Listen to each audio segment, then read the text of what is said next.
do not know, and if God wanted us to know, he would have told us. We just know two things. One, it was from Satan, and secondly, God allowed it. It was absolutely demonic oppression. How it oppressed him, we can only speculate, and various people have various ideas, one of which can be proven from the scriptures or from any other reliable historical source. None of it can be proven. The question is, why did God allow it? Normally, believers are delivered, for want of a better term, I should say healed, not delivered, healed from demonic oppression. It goes on for some time. Most believers who suffer demonic oppression, it is not a lifetime experience. However, in the case of Paul, God allowed it. It was his cross. While we all have a cross to deal with the old nature as believers, that we will carry until we exchange it one day for a crown, Paul had a very heavy cross. It was demonic oppression. God actually allowed Satan to oppress him up to a point. This is related to what happened to Paul as he reported it in 2 Corinthians, where he was raptured. He was taken up to heaven and he saw things inexpressible. Because of the elation of his experience and the revelation given to him, he required something to keep him humble because of what had happened to him.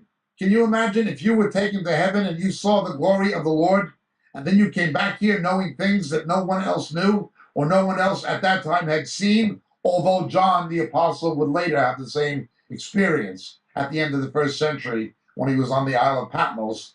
Up to that time, only Paul had experienced it in that way to that degree. God allowed the demonic oppression. Most believers will be healed of demonic oppression eventually. A unique case of Paul was that he wasn't. While every believer will have a cross, demonic oppression is a very, very heavy cross. Paul prayed 3 times for the Lord to remove it, and the Lord told him, no, I'm not going to remove it. It would remind us a bit of Moses asking the Lord to enter the promised land, and the Lord told him no. Although when Jesus came, we do see Moses in the promised land on the Mount of Transfiguration.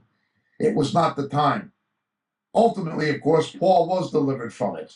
And ultimately, Moses did enter the promised land, but it was a question of God's timing. But specifically, what it was, we have no idea. We only know that God allowed it, and we know the reason why God allowed it. Unique case. The more God blesses and uses you, the more gifted you are, the heavier your cross is going to be. Because we all have an old nature. We all have a propensity to spiritual pride.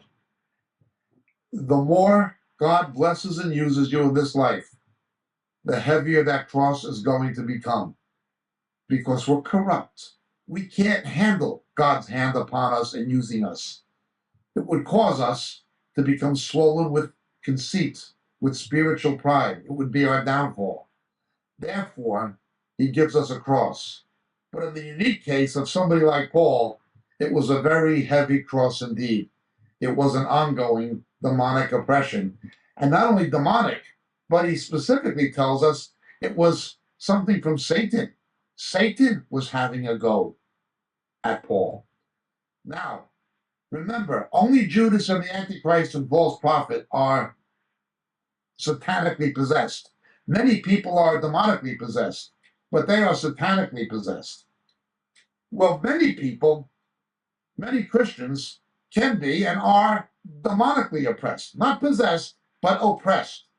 A satanic attack on the flesh and on the soul, the mind. He can't touch the new creation. Deliverance will not help. We are not delivered or have the demon cast out. It's not a matter of exorcism because you're not demon possessed. People are healed, therapeo, a different word in Greek, from oppression. But what Paul was, it was not simply demonic oppression. It went beyond that. It was a case of satanic oppression. Now, the only person other than Paul that I know of in the New Testament who was satanically oppressed was Jesus. Jesus was satanically oppressed. It began, of course, in the wilderness narrative with the temptation narrative in Matthew 4, Luke 4. But on the cross, Jesus was satanically oppressed. In the Old Testament, Job, a type of Christ, was satanically oppressed.